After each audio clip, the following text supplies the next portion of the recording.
Hello बच्चों, eight great अभ्यास पुस्तिका भाषा भारती कक्षा 7 में आपका स्वागत है। आज हम चैप्टर करेंगे चैप्टर 15वां छोटा जादूगर। इसको कंप्लीट करेंगे। ये रहा चैप्टर पाठ 15 छोटा जादूगर। इसको कंप्लीट करना है। जैसे कि प्रश्न फर्स्ट में लिखा है, मेरा नाम छोटा जादूगर, वाक्य में रेखांकित शब्द का विशेषण बताना है। यहाँ पर गुण की बात बताइए, गुणवाचक है। ठीक। प्रश्न 2, एक रुपये का सिक्का पानी पर जादूगर खुश हो गया। प्रश्न 3 में है, पाठ के अनुसार खिलौने पर निशाना लगाते हैं चूड़ी से।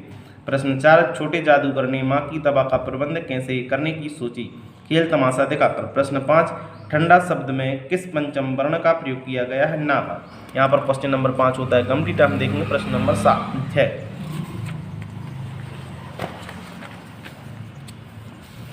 ये रहा प्रश्न नंबर 6। प्रश्न नंबर 6 में क्या है, रिक्त स्थानों की पूर्ति करना। खेल में गुड़िया का ब्याह हुआ। प्रश्न 7, बाबूजी की बात सुनकर जादूगर की हंसी फूट पड़ी।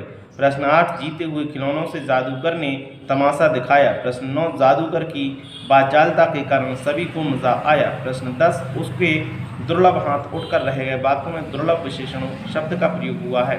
प्रश्न 11 देखेंगे। प्रश्न 11 में क्या लिखा है, यहाँ पर लिखा अति लघु उत्तरीय प्रश्न के उत्तर देना है। क्या लिखा है, लाल कमलिनी से भरी। वाक्य में विशेषण शब्द क्या है, लाल हो जाएगा। प्रश्न 12 है। प्रश्न 12 में क्या है, लेखक को छोटे जादूगर से ईर्ष्या कब हुई, तो आंसर हो जाएगा जब जादूगर को 1 रुपया मिला और वह खुश हो गया।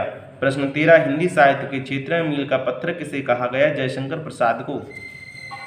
प्रश्न 13 होता है कंप्लीट। हम देखेंगे प्रश्न 14। प्रश्न 14 में लिखा है, गया करके चला नमस्कार, वह वाक्य में सही पद क्रम में लिखना है। वह नमस्कार करके चला गया। प्रश्न 14 होता है कंप्लीट। हम देखेंगे प्रश्न 15। प्रश्न 15 में क्या है, वह छोटा जादूगर की कौन सी 2 बातें अच्छी लगी, कहानी के आधार पर लिखना। उसका अपनी माँ के प्रति समर्पण और चिंता। और दूसरा पॉइंट हो जाएगा उसकी निशानेबाजी और कला में निपुणता। प्रश्न यहाँ पर 15 होता है कंप्लीट। हम देखेंगे प्रश्न 16 है।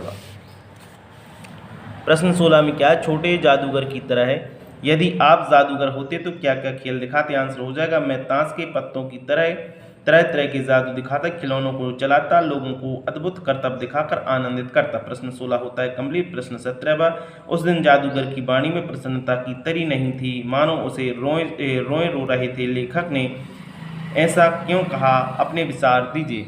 यहाँ पर देखेंगे प्रश्न 17, क्योंकि उस दिन जादूगर के मन में अपनी बीमार माँ की चिंता थी, वह दुखी था और उसके अंदर का दर्द उसकी वाणी में झलक रहा था। प्रश्न 17 होता है कंप्लीट। हम देखेंगे प्रश्न 18।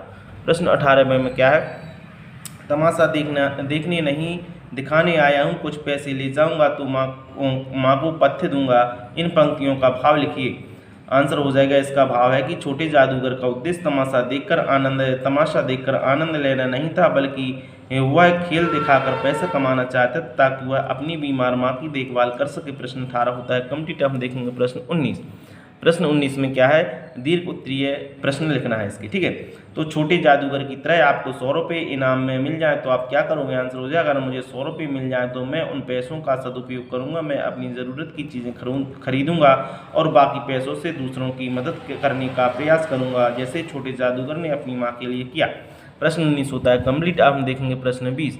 प्रश्न 20 में क्या, आप अपने देखे हुए जादू के खेल का वर्णन अपने विचारों में अपने शब्दों में कीजिए। आंसर हो जाएगा, मैंने एक बार एक जादू का खेल देखा जिससे जादूगर ने एक टोपी में लगातार कबूतर निकाले और फिर उसने एक रूमाल को हवा में फेंका, वह अचानक एक फूल में बदल गया। इसकी हरकतें इतनी तेज थीं कि वह समझ ही नहीं पाया कि उसने कैसे किया। प्रश्न 20 होता है यहाँ पर कंप्लीट। इसी प्रकार के वीडियो प्राप्त करने के लिए मेरे चैनल को शेयर और सब्सक्राइब जरूर करें। बहुत बहुत धन्यवाद।